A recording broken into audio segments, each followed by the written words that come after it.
কাজ, কামারের কাজ, কুমোরের কাজ, কৃষি কাজ, সব শুধু শুধু খানিকটা ইংরেজি শিখে খানিকটা অন্য কিছু শিখে নিয়ে কি লাভ? আর আমাদের আপনারা বুঝতে পারছেন ধীরে ধীরে সংস্কৃত শব্দ, সংস্কৃত যে ল্যাঙ্গুয়েজ, ওটাই কিন্তু আমাদের আদি আদি ভাষা, সেটাকে কি করে বন্ধ করে দেওয়া হয়েছে। একেবারে আমরা পড়েছি, আমি যখন মাধ্যমিক পাশ করে বেরিয়েছি আমাদের সংস্কৃত ছিল, আমার তো মাস্টার্স অব্দি সংস্কৃত ছিল। সংস্কৃততে একেবারে নির্ভুলভাবে আমি কথাও বলতে পারতাম। সংস্কৃতের সাথে জার্মান পড়তে হয়েছিল, রাশিয়ান পড়তে হয়েছিল, ইংরেজি তো ছিলই, কারণ আমি যে সাবজেক্টটা পড়েছিলাম কম্পারেটিভ লিটারেচার। কিন্তু সংস্কৃতটা তো থাকতেই হবে, কারণ সংস্কৃত, গীতা সংস্কৃতে লেখা হয়েছে, উপনিষদ, বেদ, বেদাঙ্গ সমস্ত সংস্কৃতে লেখা ছিল। তা সেইগুলো যদি আমরা না জানতে পারি, আমরা তো আমাদের ভিতরে শিকড়টা জানতে পারলাম না। আচ্ছা ভাবুন, একটা গাছ শেকড় নেই, তাহলে গাছটা থাকবে? বলুন, গাছটা থাকবে? শেকড় নেই, গাছটা দাঁড়িয়ে থাকতে পারবে না, গাছটা পড়ে যাবে।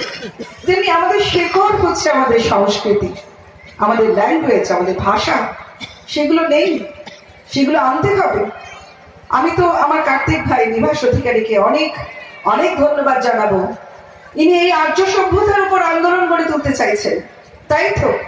আর কোনো জাত নয়, কে হিন্দু, কে মুসলমান, কে বৌদ্ধ, কে জৈন, আমরা জানি না। আমি বহু জায়গায় যাই, কারণ আমি বেদান্ত আলোচনা করি বলে আমাকে অন্যান্য দেশও ডেকে নিয়ে যায়।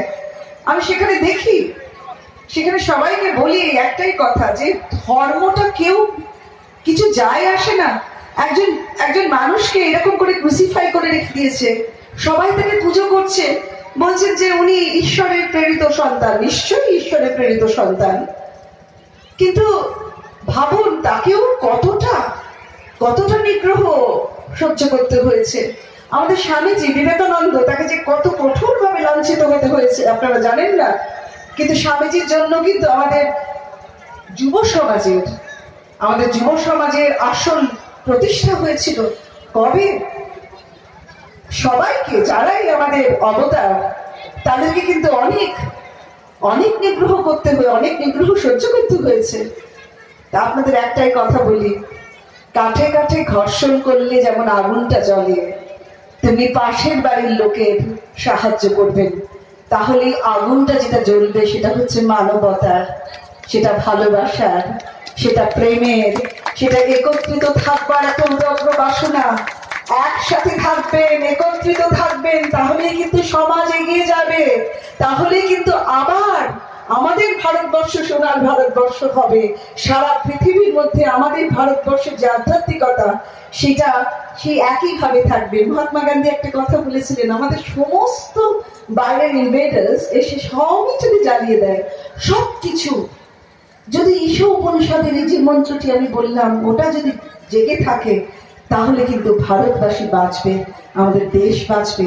কারণ তার মধ্যেই রয়েছে তেন ভঞ্জিতা, ত্যাগ করে ভোগ করো। আমাদের এখানে যে গুরু ভাই গুরু বোনেরা রয়েছে, আমি জানি তোমরা ইষ্টভৃতি করো। ইষ্ট ঈশ্বর, তাকে সবসময় দেখতে হয়। দান, ধ্যান, জ্ঞান, এই তিনটি ঠাকুর বলেছেন সব সময় মনের মধ্যে রাখবে, ধ্যান করতে হবে। যে যে স্লোগান গুলো উনি লিখে গেছেন, উনি বলে গেছেন, যেগুলো আমরা বলছি, সমাজ এগোয়ে এক আদর্শে থাকতে হলে